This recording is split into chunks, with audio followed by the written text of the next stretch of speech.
the National Health Service Corps and other programs to support healthcare providers and expand Oregon's healthcare workforce. Before I turn things over to our presenter, I just want to talk really quickly about the technology that we're using today. So there are several people on the phone line, and just to make things easier, make sure we don't get treated to anyone's hold music or anything like that, everybody is on a global mute. However, there will be time set aside at a couple of stops during the presentation and then Q&A obviously at the end. So if you have a question, please feel free to submit it using the GoToWebinar questions pane. You can type it in there. You can also raise your hand and I can unmute your phone line. You can ask the question over the phone line.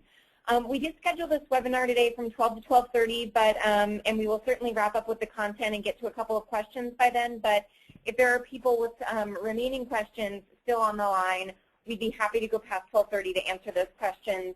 If you write them in and you aren't able to stay past 12:30, we can also follow up with you by email. So we do want to make sure your questions get answered. Really briefly, this webinar is being hosted through the Institute, which is a partnership with the Oregon Health Authority, launched to support primary care practices get connected to technical assistance around the patient-centered primary care home model of care or the medical home model of care. We do that through a variety of different ways. You can see some of those there. And the best way to learn more is to visit our website. There you can access resources, including previous webinars and a recording of this webinar once it's done today. You can also sign up on our email list so you're notified of webinars and other future opportunities to take advantage of. Like I said, the OHA's PCPCH program is one of our key partners. The Institute's really formed around helping people get technical assistance around the PCPCH model, which is defined by 33 standards organized under 6 core attributes. You can learn more about the PCPCH program standards on their website, which is primarycarehome.oregon.gov. I'm going to go ahead and turn things over to Mark. Mark Overbeck is the director of the primary care office with the Oregon Health Authority.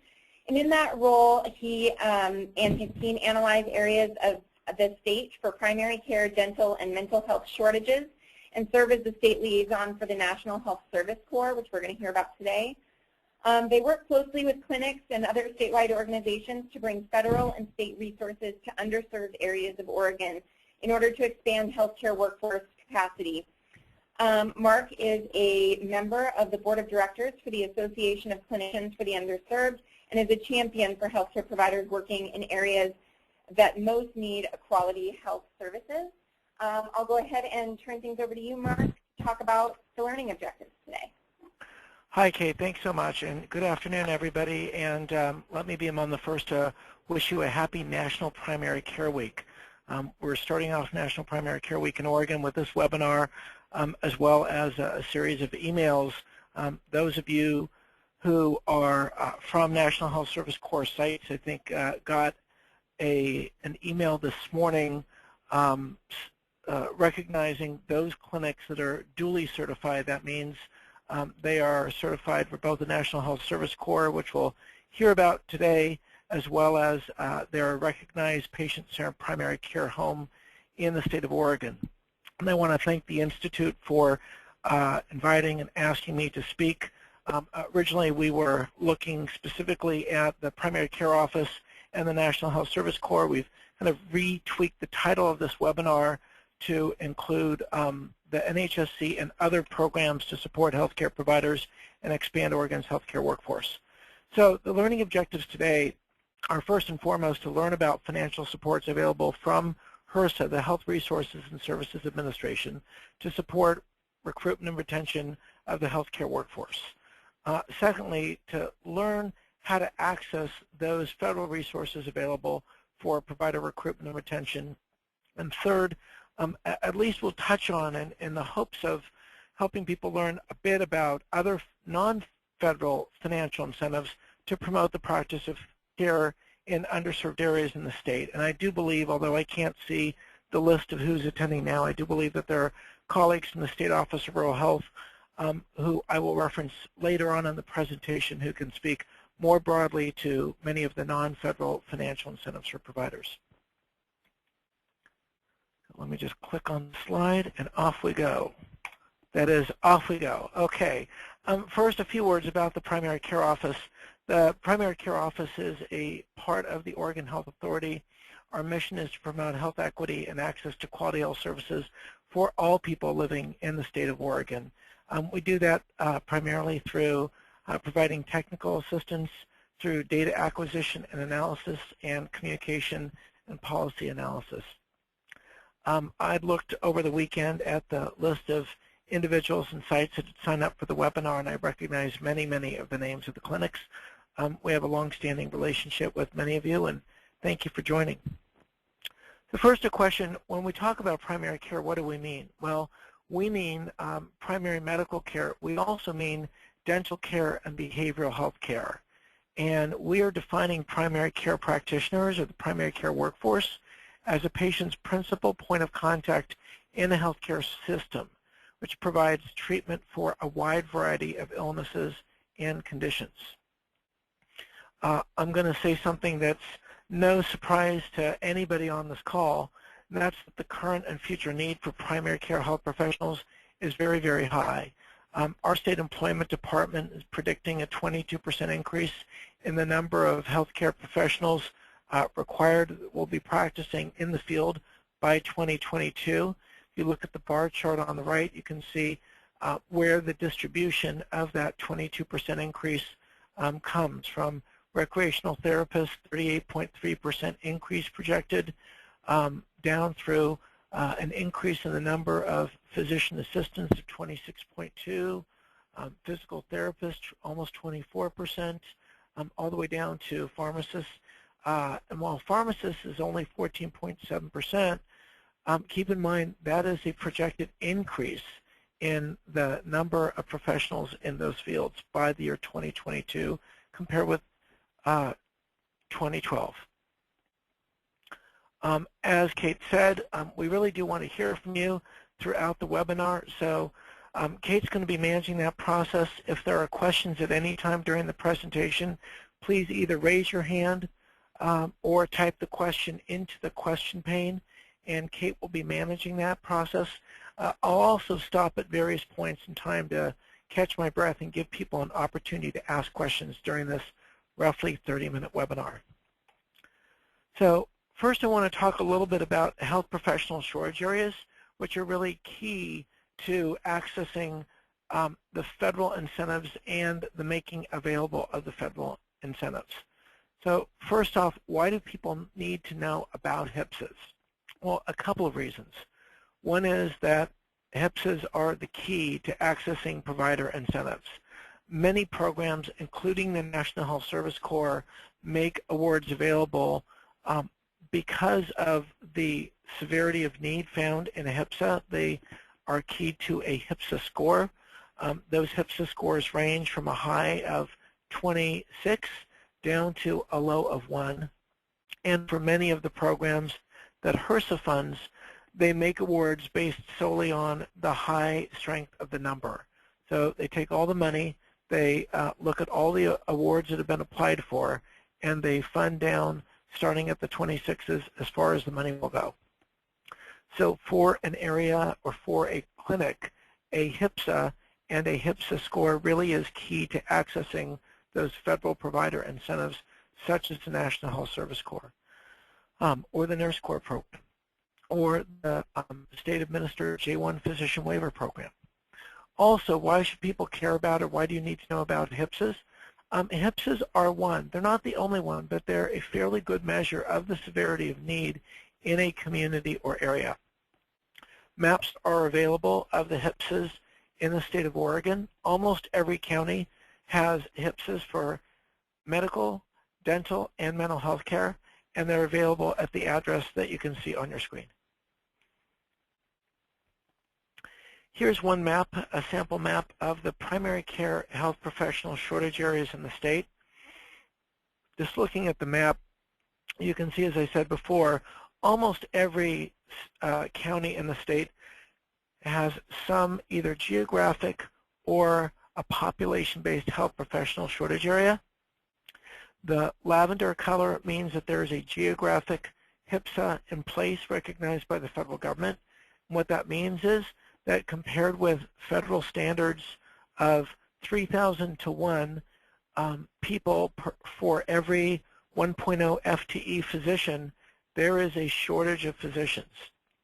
The green shortage areas represent population-based HPSAs, where there's a certain target population, not necessarily all people in the county or in the area, but special populations such as low-income individuals below 200% of poverty, homeless individuals, migrant seasonal farm workers, or some combination where the amount of available physician FTE is deemed not sufficient to serve that target population in the area.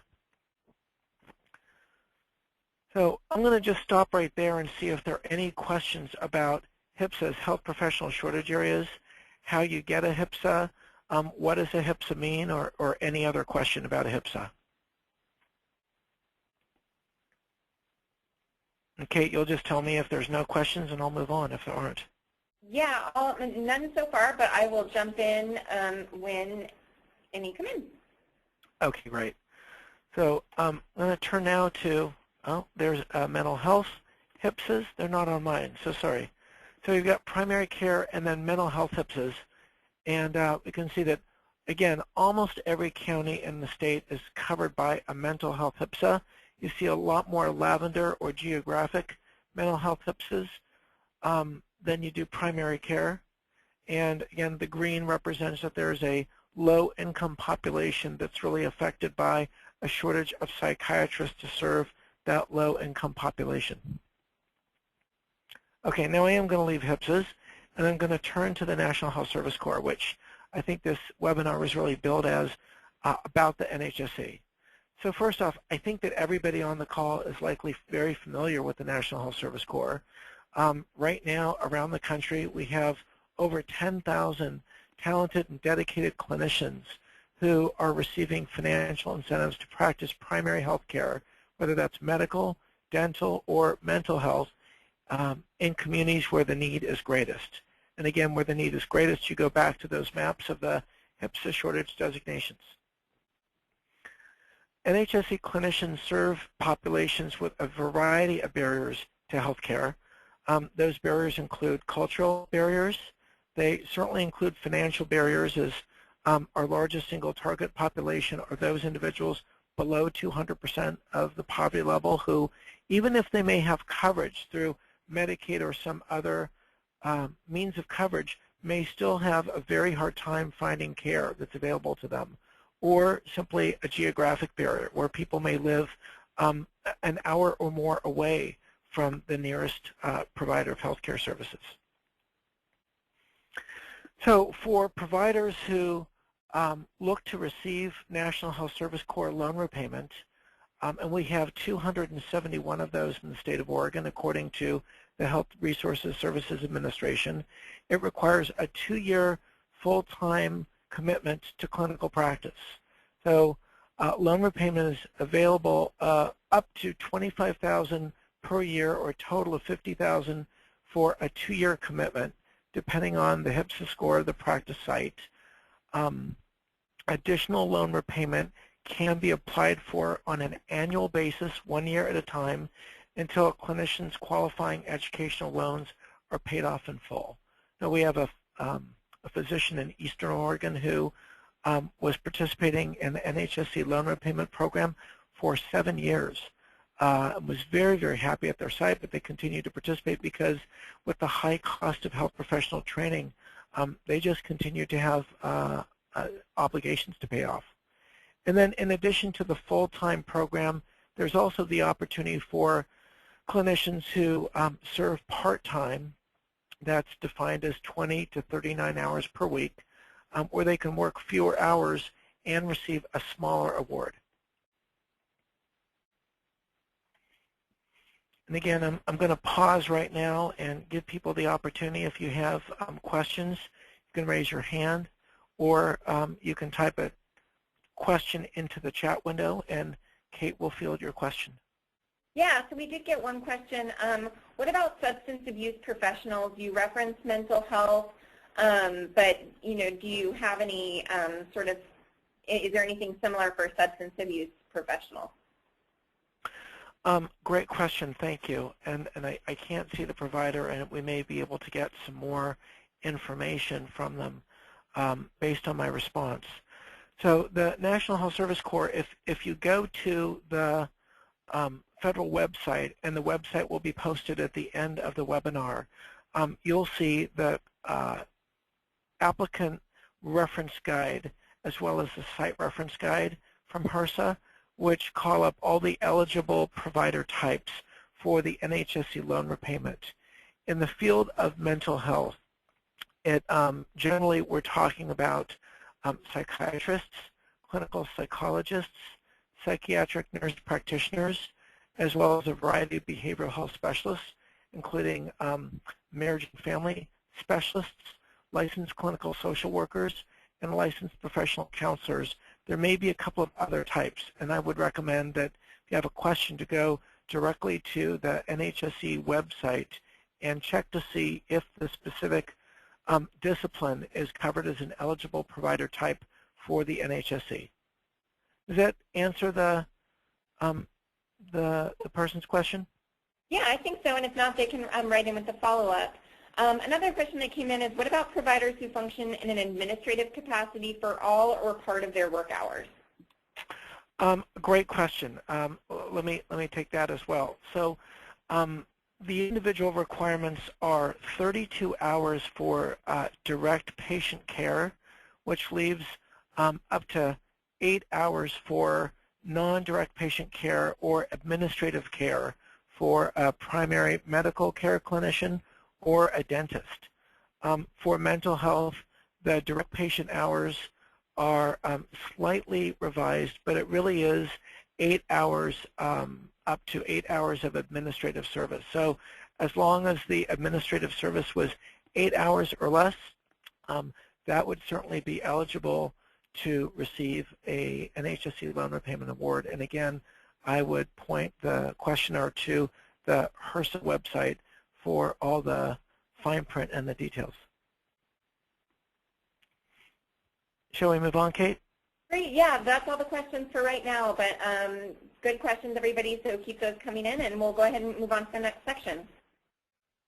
Okay, so next I'd like to turn just for a moment to the National Health Service Corps Scholarship Program. What I was speaking to was the NHSC Loan Repayment Program for folks who are already practicing and serving at eligible National Health Service Corps sites. The NHSC Scholarship Program, that's available to full-time students who are willing and ready to practice where the need is greatest. They can compete among other students for educational scholarships. And the recipients of those awards are provided up to 4 years of tuition and fees for their education, reasonable additional education expenses such as books, and they receive a monthly stipend as well. As you can imagine, slots in the scholarship program are highly, highly competitive. And although I don't see it here on the screen, it's on mine, the very cool thing about this is that if you are a participant in the scholarship program, you are expected to go and find an eligible practice site upon completing your degree and your residency. However, the National Health Service Corps will assign scholars to sites if they're unable to find employment on their own. So it's like you have a placement service working with you, and there should be no reason that somebody who qualifies for and receives an award under the scholarship program is unable to find a practice site to match to. The specific commitment for participating in the scholarship program is that you work at a site with a high HPSA score. For the 2015 year, that HPSA score number was a 14. The commitment is that scholars work 1 year for each year of school financial support that they receive, and the minimum commitment is 2 years. And as I mentioned before, NHSC does provide assistance with placement if a scholar is unable to find work on their own. So that covers both the NHSC loan repayment and the scholarship program. And to go back for a moment to the questioner who asked, well, what about substance abuse counselors? Here we have at least a broad listing of the types of provider professions and the disciplines covered for the NHSC programs: allopathic physicians, MDs, osteopathic physicians, a physician assistant, nurse practitioner, certified nurse midwife, all in the primary medical care field. I rallied off a list of mental health professionals that qualify, and in the field of dental care, both primary care dentists and dental hygienists are eligible for NHSC loan repayment. And you can always check the NHSC job opportunity list. There's a button right here. NHSC has moved to social media. Not only are they doing Twitter, but they have a pretty robust Facebook page, and the address is right here.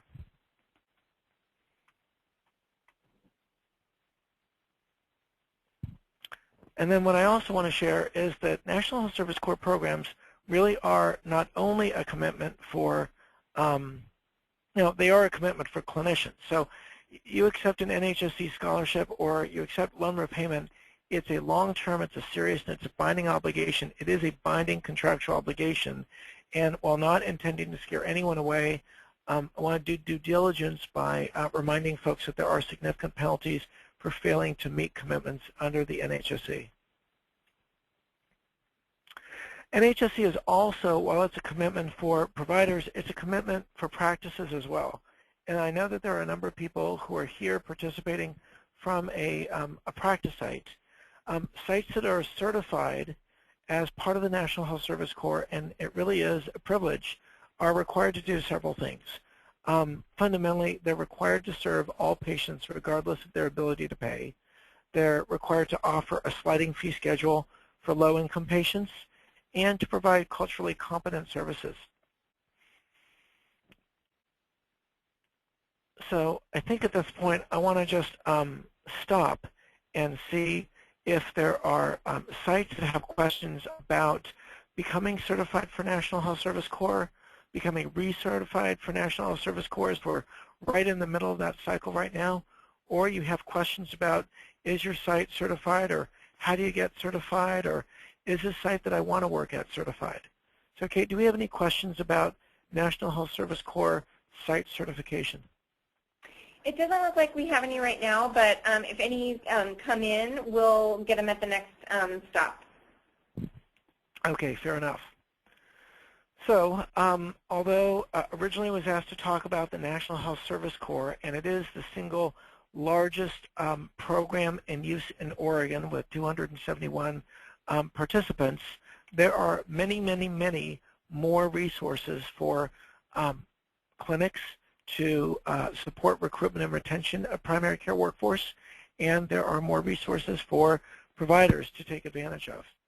So in Oregon, although for many years it was mostly NHSC, it's not just NHSC anymore. So first and foremost, we do have a fairly robust J1 physician visa waiver program. And if you're not familiar with that program, I want to just go through some of the key components. International students who complete a U.S. fellowship or residency in the United States under the terms of the J1 visa that allows them to be in the U.S. are required to return to their country of origin for at least 2 years afterward before returning to practice if they choose to in the United States. This particular requirement is waived if the provider commits to practice in a high-need area. They get to apply for what's known as a J1 visa waiver. And Oregon, like all 50 states, has 30 slots each year that we can recommend to the Department of State and Homeland Security that a physician be allowed to stay and practice in a high-need area in Oregon. The contact for the J1 visa waiver program is a member of the PCO team. Her name is Dia Schuhart, and her number is 503-373-0364. As you can see from this map, since 2002, when the program began in Oregon, we placed over 206 physicians in 33 cities and 20 counties. It's actually a bit higher than that. Sorry, the map I have is a couple of years old. I think we're now over 230, and I believe it's 23 counties by now. But you can get a sense of the distribution.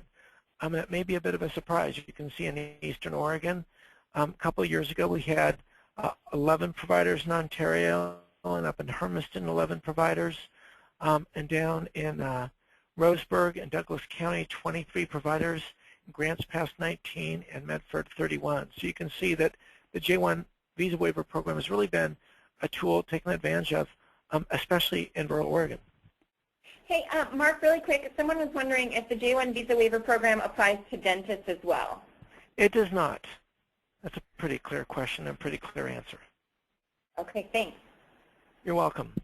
And in a webinar that at least billed as NHSC and other programs, I would definitely be remiss if I didn't talk at all about the Medicaid Loan Repayment Program, which is Oregon's newest state-funded primary care loan repayment program. That program is funded through an appropriation by the state legislature, and generally how it works, just at a very high level, is that medical, dental, and mental health providers can qualify for this loan repayment program. The program is established with the intention of supporting Oregon's Medicaid expansion. Over 260,000 Oregonians have become eligible for Medicaid and signed up as of January 1st of this year. So it's a real pressing need, as you probably know, in the state. And how the program works is that awardees in this program receive up to 20% of unpaid student loan obligation, up to a maximum of $35,000 a year for a minimum 3-year commitment. The program is a program done in partnership. It's under the auspices of the Oregon Health Authority, but administered for OHA by the State Office of Rural Health. The contact at the Office of Rural Health for the program is Hillary Henderson, and I put her number on the screen. I believe Hillary may be on the phone, although again I can't see the names of the participants, but her number is 503-494-4450. I know that Hillary and our team would be happy to answer questions and talk to anybody, whether you're a practice and you want to get your practice qualified to have your providers eligible for this program and apply for the program, or if you're a provider and you'd like to find out, are you eligible and how do you apply, Hillary is really the one to talk to. So I'm going to stop right there and ask if there are any questions either about the J-1 visa waiver program or the very high level that I offered about the state primary care provider Medicaid loan repayment program. Kate, are there any questions in the queue? And I'm just watching the time and noticing that we're getting close to 12:30. Yeah, there aren't any that we haven't covered.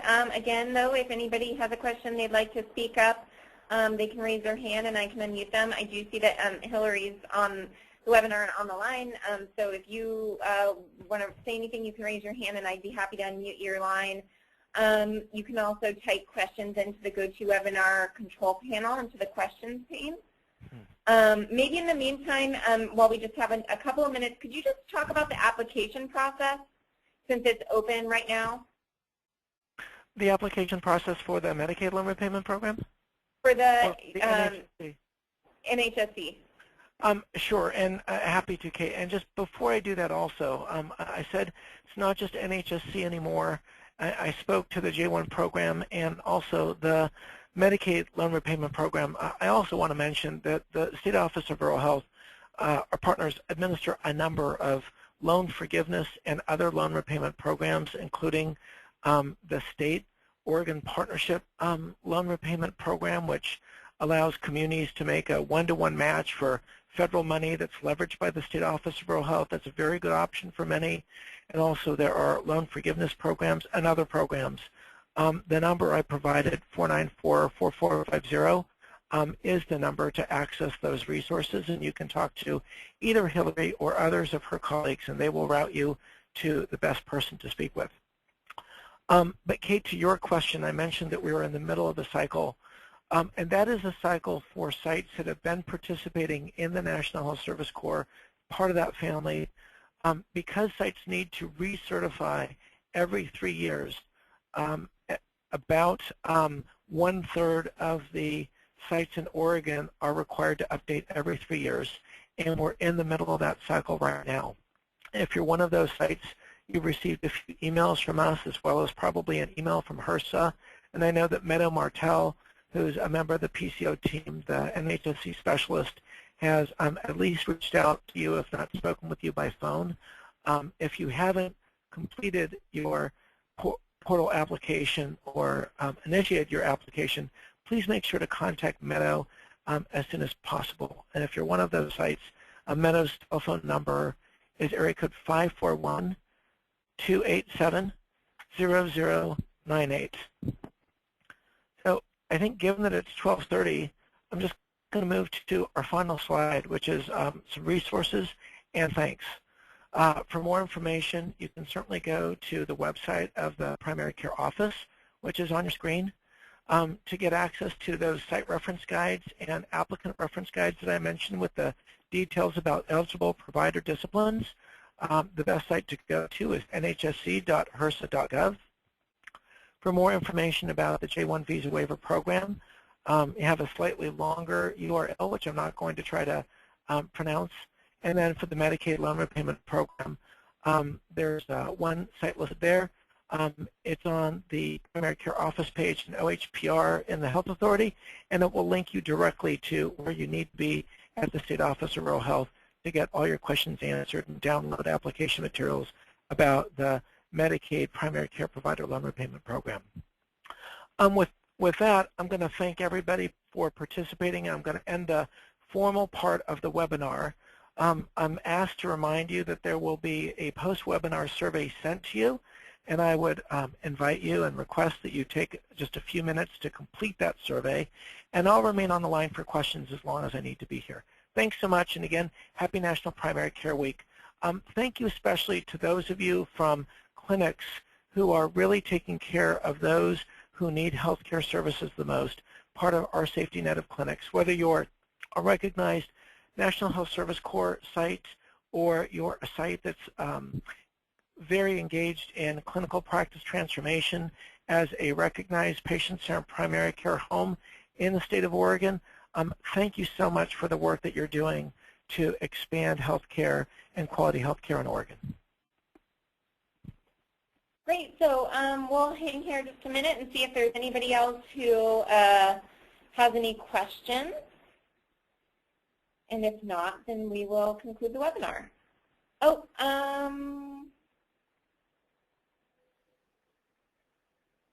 do LTCs and LMFTs qualify for the Medicaid Loan Repayment Program, Mark? I'm sorry, you're going to have to spell out the acronym. LTCs, so I think that's counselors, and LMFTs, maybe Emergent Family Therapists? Yes. Hillary, if you're still there and you can get your mic open, that would be great. I believe that marriage and family therapists do qualify, and I believe through kind of a quirk of the administrative rule, licensed professional counselors, I believe, do not. Hillary, can you verify that? I think we may. Oh, yep, there she is. Hillary, are you on the line?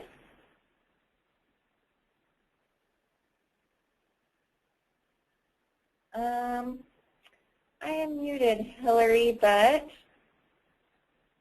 can you guys hear me? Oh, now we can. Now you do. Okay, sorry about that. That's correct. So marriage and family therapists are eligible for the program, but LPCs are not eligible for the Medicaid program. We do have another state loan repayment program, which people can certainly contact me after the webinar, of course, but they're eligible for our state partnership loan repayment program. Great. Great, thanks, Hillary. Thank you so much. Yeah.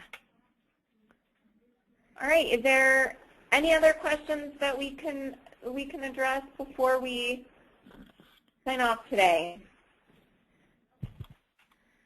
Going once, going twice.